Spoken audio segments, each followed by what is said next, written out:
मेहता का उल्टा चश्मा। कड़ा इलेक्ट्रॉनिक्स लाया है, रोज खेलो रोज जीतो, हर दिन 5,000 तक का इनाम जीतने का मौका। अभी डाउनलोड करो। अरे बेटा पहले मेरी पूरी बात तो सुन ले। नहीं, मैं कुछ नहीं सुनूंगा, कुछ नहीं सुनूंगा। नटू काका आगा बोलने दे सेठ जी को। बोलिए। देख, तू जो कह रहा है वो इसलिए वाजिबी नहीं है क्योंकि क्या है कि मान ले ये लड़ाई बंद हो गई, लेकिन उसका जो असर है वो तो लंबे समय तक रहेगा। तो जब तक सब कुछ एकदम नॉर्मल नहीं हो जाता तब तक आप लोग पगार बढ़ाने की बात मत करना, ऐसा कह रहा था मैं।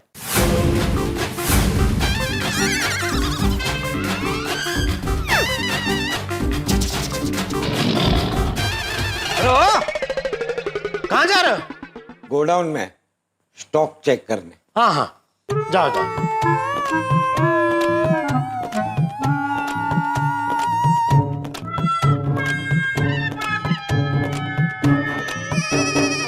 गोडाउन में ही गए। बोलो बोलो, फरियादी राम तुकाराम भिड़े जी। फरियादी? अरे तू हमेशा मुझे फरियाद करने के लिए फोन करता है ना, या तो टप्पू की या तो टाइम पे मेंटेनेंस का चेक नहीं देने की। जेठालाल अभी कितने टाइम से मैंने तुम्हें कहाँ कोई फरियाद की है? ओ तो मिस कर रहा है फरियाद करना। 1-2 दिन दे मुझे, मैं मौका देता हूँ मस्त फरियाद करने का, फिर जी भर के फरियाद करते रहना। हाँ लेकिन है भाई, बापूजी को बीच में मत लाना। जेठालाल बात आता, मैंने कोई फरियाद करने के लिए फोन नहीं किया है। सॉरी सॉरी, बोल बोल, किसके लिए फोन किया? कल रविवार को सुबह ठीक 9 बजे सोसाइटी की मीटिंग रखी है कंपाउंड में। अरे भाई कल संडे है भाई, एक ही तो दिन मिलता है पूरे हफ्ते में शांति से सोने के लिए, उसमें भी तूने मीटिंग रख दी, वो भी सुबह 9 बजे। अब फरियाद कौन करे जेठालाल? कल ठीक 9 बजे आ जाना, कल की मीटिंग बहुत इंपॉर्टेंट है। क्यों? कल मीटिंग में मैं सबके सामने रेजिग्नेशन देने वाला हूँ। रेजिग्नेशन, त्याग पत्र। कल मीटिंग में सबके सामने अपने सेक्रेटरी पद से मैं इस्तीफा देने वाला हूँ।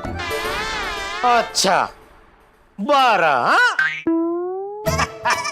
क्या तू भी भिड़े? जेठालाल मैं मजाक नहीं कर रहा हूँ, मैं सच कह रहा हूँ। मैं कल अपना त्याग पत्र दे रहा हूँ। मैं मान ही नहीं सकता भाई, क्योंकि तेरा और सेक्रेटरी पद का रिश्ता ऐसा है जैसे मोबाइल और चार्जर, जैसे मैं और जलेबी फाफड़ा, जैसे सोटी और पार्टी साटी, जैसे अय्यर भाई और भाग्य चाइनीज बनने का। जेठालाल ये तुकबंदी बिठाला बंद करो। पहले तो ये उटपटांग बातें करना बंद कर।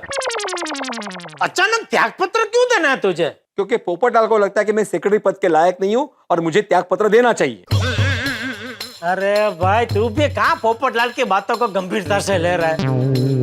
कल को पोपटलाल कहेगा कि माफी बापी को छूटा छड़ा दे दे, तो क्या दे देगा? जेठालाल क्या बोल रहे हो तुम? माधवी और मेरा जन्मों जन्म का रिश्ता है। बराबर, तो वैसे ही तेरा और सेक्रेटरी पद का भी जन्मों जन्म का नाता है। भाई मैं तो कहता हूँ तेरा जन्म शिक्षक बनने, माधवी भाभी से शादी करने और गोकुलधाम सोसाइटी का सेक्रेटरी बनने के लिए ही हुआ है। इसलिए त्याग पत्र देने का विचार तो त्याग दे। नहीं नहीं नहीं, पोपटलाल ने अपने शब्दों से मेरा दिल दुखाया है। अच्छा ठीक है, मैं उससे बात करता हूँ, वो तुझे सॉरी बोल के अपने शब्द वापस ले लेगा, ठीक है? नहीं जेठालाल बिल्कुल नहीं। पोपटलाल ने जिस सुर में, जिस भाषा में मुझसे बात की है ना, उसका एक ही जवाब है, मेरा सोसाइटी पद से त्याग पत्र। अरे पर क्या हुआ क्या भाई? वो तुम्हें कल मीटिंग में पता चल जाएगा, कल टाइम पे आ जाना। अभी रखता हूँ, बाकी सबको फोन करना। पोपटलाल भी ना।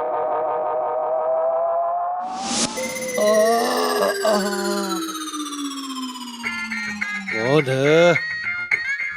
वीडियो होगा तो उठाऊंगा ही नहीं। जेठालाल, बोलो जेठालाल। अरे पोपटलाल, ये तुम्हारे और भिड़े के बीच में क्या हुआ है भाई? ये भिड़े की वजह से आज मेरी दुनिया हिल गई। अच्छा, अभी उसका फोन आया था तो उसकी बातों से तो ऐसा लग रहा था कि तुम्हारी वजह से उसकी दुनिया हिल गई है। आ गया फोन उसका? क्या बुराई कर रहा था मेरी? अरे भाई कोई बुराई नहीं कर रहा था, वो कह रहा था कि तुम चाहते हो कि वो सेक्रेटरी पद से त्याग पत्र देते। हाँ बराबर है। अरे क्या बराबर है भाई? त्याग पत्र मांगने जैसा क्या किया उसने? अरे भिड़े आलसी हो गया है, सोसाइटी के कामों में लापरवाह हो गया है। पोपटलाल, हो ही नहीं सकता भिड़े सोसाइटी के काम में आलसी और लापरवाह हो जाए, ये बात मैं मान ही नहीं सकता। अरे मैं कह रहा हूँ मानो, मान लो मेरी बात। भिड़े लापरवाह हो गया है। अच्छा, क्या लापरवाही की उसने? तुम कल सुबह सोसाइटी की मीटिंग में आना, तुम्हें सब पता चल जाएगा। अरे ना भिड़े बता रहा है ना पोपटलाल बता रहा है, आखिर क्या हुआ क्या उन दोनों के बीच में? मेहता साहब से पूछता हूँ, शायद उनको पता हो। हाँ बोलो जेठालाल। अरे क्या बोलो जेठालाल, क्या हुआ भाई? अभी ये क्या नया लफड़ा कर दिया? मैंने कौन सा लफड़ा कर दिया? अरे आपने नहीं तो ये पोपटलाल और भिड़े ने। हाँ वो हाँ, क्या हुआ क्या? पता नहीं। अच्छा, आपको भी नहीं पता? नहीं नहीं, मुझे बस इतना पता है कि कल सुबह भिड़े ने 9 बजे आपातकालीन मीटिंग बुलाई है। वही देखिए ना, कल संडे है, जलेबी फाफड़ा खाने का दिन है, उसमें भी उसने मीटिंग रख दी, वो भी सुबह सुबह 9 बजे। अरे हफ्ते में एक ही तो दिन मिलता है शांति से सोने के लिए। जेठालाल, भिड़े अपना त्याग पत्र दे रहा है और तुम्हें सोने की पड़ी। अरे वही भाई, और त्याग पत्र क्यों दे रहा है? आखिर ऐसा क्या हुआ उसके और पोपटलाल के बीच में? वो तो अब कल मीटिंग में ही पता चलेगा। तो तब तक क्या अभी हम ऐसे ही हाथ पे हाथ धरे बैठे रहे? तो और क्या कर सकते हैं? अरे क्या कर सकते हैं क्या मेहता साहब? दोनों के बीच समाधान करवा सकते हैं। वाह जेठालाल, ये तुमने बहुत पते की बात कही। है ना? बस तो फिर आज आप ऑफिस से थोड़ा जल्दी निकल के गोकुलधाम सोसाइटी जाके दोनों को जरा समझाइए। समझाइए मतलब? मैं अकेला जाऊं, तुम नहीं आओगे? मुझे आने में कोई प्रॉब्लम नहीं है, लेकिन वो पोपटलाल ने कुछ उल्टा सीधा बोल दिया ना, तो मेरे पास तो त्याग पत्र भी नहीं है देने के लिए। एक लाफा है, लेकिन वो मैं दे नहीं सकता। नहीं नहीं, मेरा अकेला जाना ही बेहतर है। मैं कोशिश करता हूँ समझाने की। ओके। कुछ भी करके भिड़े और पोपटलाल को समझाना ही होगा। आप मान जाइए ना, पर आइए आइए डॉक्टर साहब। हाथी भाई, मेहता साहब, आप डॉक्टर साहब?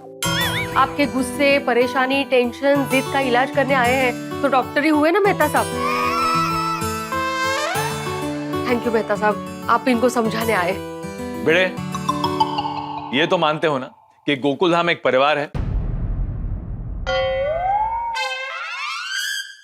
है ना? हाँ। भिड़े, हम सब के अंदर एक बच्चा होता है जो कभी कभी हमें भावुक और नादान बना देता है।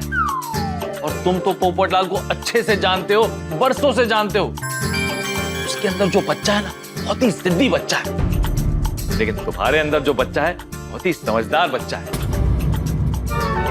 इसीलिए मेरी बात मानो और त्याग पत्र देने का विचार त्याग दो।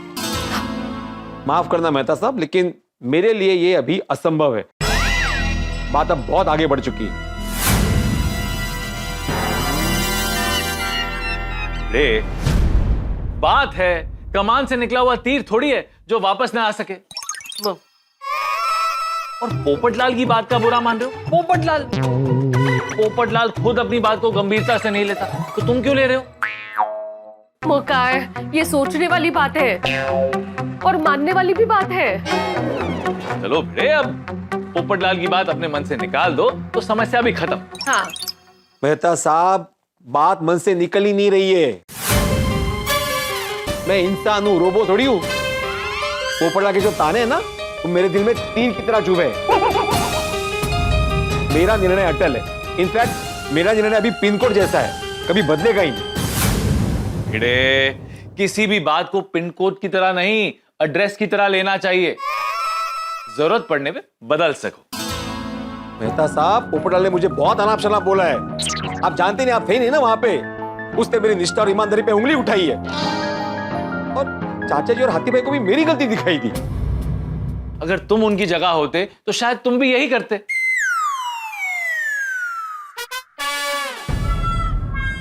मेहता साहब, थैंक यू वेरी मच। आप मेरा भला चाहते हैं, इसलिए आप मुझे यहां समझाने आए। हाँ। लेकिन ना मैं अब रुकूंगा, ना ही झुकूंगा। बात मेरे आत्मसम्मान की है। मैं अब सोसाइटी के सेक्रेटरी पद से त्याग पत्र देकर ही रहूंगा।